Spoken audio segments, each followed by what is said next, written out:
ഇതിനെ കൈകാര്യം ചെയ്യുമ്പോൾ ഇത് കുത്തുന്നതാണ് ഈച്ച. അപ്പോൾ ഇങ്ങനെ ഒരു സ്മോക്കർ എന്ന് പറഞ്ഞിട്ട് ഇങ്ങനെ ചകിരിയാണ് എല്ലിട്ട് കത്തിക്കുക. ഇത് ഉപയോഗിക്കണം. കൊള്ളാലോ. തേനീച്ചകൾ മുട്ടയിട്ട് കുഞ്ഞുങ്ങൾ പെരുകിക്കൊണ്ടിരിക്കുന്ന കൂടാണ്. ഇതിൽ നിന്ന് കുഞ്ഞുങ്ങൾ വിരിഞ്ഞിട്ടാണ് മേലേക്ക് വളർന്നു വരും. ഇതെന്താ ഇത് നമ്മൾ ഡിസൈൻ ചെയ്ത് കൊടുക്കാം? അല്ല, നമ്മളല്ല, ഇത് ഈച്ചകൾ തന്നെ കിട്ടുന്നതാണ് ആടെ. ഈ ഈച്ച ഒന്ന് ചെവിയിൽ സൗണ്ട് ഉണ്ടാക്കുന്നുണ്ട്, പാട്ട് പാടുന്നുണ്ട്. പെട്ടിന്നേ നമുക്ക് എത്ര അളവിൽ തേൻ കിട്ടും നമുക്ക്?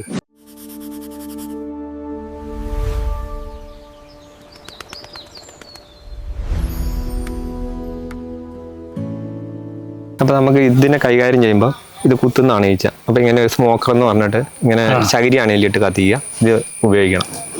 ഇതിങ്ങനെ ഞെക്കിയാൽ മതി. അപ്പോൾ അതിന് ചെറിയ പുകയുണ്ടാവും. ചകിരിയാണ് ഇതിനകത്ത് ഉപയോഗിക്കുക.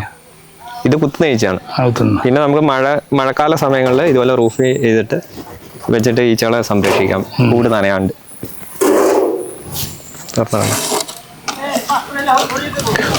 കുത്തും? അങ്ങനെ കുത്തില്ല. ഇതിന്റെ മൂടി പറഞ്ഞിട്ട് ഒരു ചെറിയ സ്മോക്ക് കൊടുക്കണം. ചെറിയൊരു സ്മോക്ക്. ഇതാണ് ഞാൻ പറഞ്ഞ.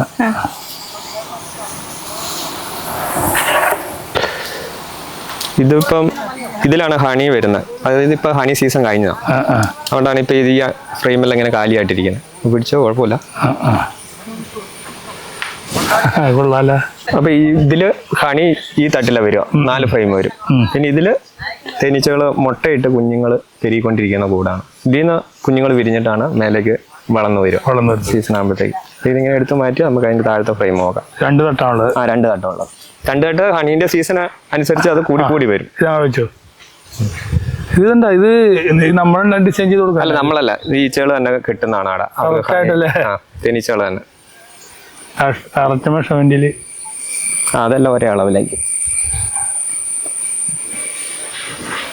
ഇത് മുട്ടയും കുഞ്ഞുങ്ങളും ഉണ്ടായിക്കൊണ്ടിരിക്കുന്ന കൂടാണ്. ഇതിൽ 6 ഫ്രെയിമാ വരും.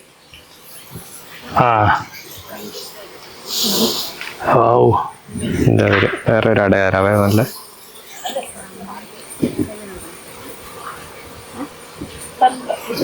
ഈ ചെവിയിൽ സൗണ്ട് ഉണ്ടാക്കുന്നുണ്ട്, പാട്ട് പാടുന്നുണ്ട്. കുത്തുന്നതാണത്, കുത്തുന്നീച്ചത്. അങ്ങനെ കുത്തൂല. ഇതെല്ലാം ഈ മേലെ കാണുന്ന ഹണിയാണ്. ഈ താഴെ ഇങ്ങനെ മുട്ട ഇട്ടിരിക്കുന്നത്. പിന്നെ റാണി ഉണ്ടാവും ഇതിനകത്ത്. റാണിയെ കാണിച്ചത്. റാണിയുടെ ഇല്ല, കണ്ടില്ല. കാണിച്ചത് കിട്ടിയിട്ടില്ല. ഒരു കൂട്ടിലൊരു റാണി ഉണ്ടാവുള്ളൂ. ഒന്നും ഉണ്ടാവും. ഇത് പിടിച്ചാണെങ്കിൽ ഇങ്ങനെ പിടി. ഇവിടെയും പിടി. ഈ 2 സൈഡ് പിടി. ഇവിടെ പിടി. അങ്ങനെ പിടിച്ചു.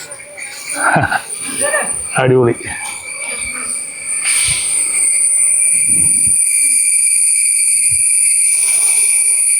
പെട്ടിന്നേ നമുക്ക് എത്ര അളവിൽ തേൻ കിട്ടും നമുക്ക്? ഇതിന് നിലവിലെ റബ്ബറിന്റെ ഒക്കെ ഇല കൊഴിഞ്ഞ് പുതിയ ഇല വരുമ്പോഴാണ് ഹണീന്റെ സീസൺ ആവുന്നത്. അപ്പം മഴയൊന്നും പെയ്തില്ലെങ്കിൽ ശരാശരി ഒരു 20 കിലോ ഒക്കെ സീസണിൽ കിട്ടും ഒരു കൂട്ടിന്ന്. അല്ലെങ്കിൽ ഒരു ആവറേജ് ഒരു 10 കിലോന്റെ അടുത്തൊക്കെ 20 കിലോ ഒക്കെ ഒരു കൂട്ടിന്ന് എടുക്കാം. മഴയൊന്നും പെയ്തില്ല, നല്ല ഹണീന്റെ സീസൺ ആണെങ്കിൽ ഒരു സീസണിൽ 20 കിലോ. ജനുവരി മുതൽ തുടങ്ങും. പെട്ടി കണ്ടാ പറയൂല. ജനുവരി മുതൽ ഏപ്രിൽ വരെയാണ് ഹണീന്റെ സീസൺ വരുന്നത്. അടിപൊളി. അതിനനുസരിച്ച് തട്ടിങ്ങനെ കൂടി വരും. 2 തട്ട് 3 എണ്ണം ഒക്കെ വെക്കും.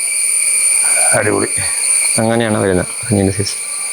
ഇപ്പൊ പിന്നെ ക്ഷാമകാലമാണ്, മഴക്കാലമായില്ലേ.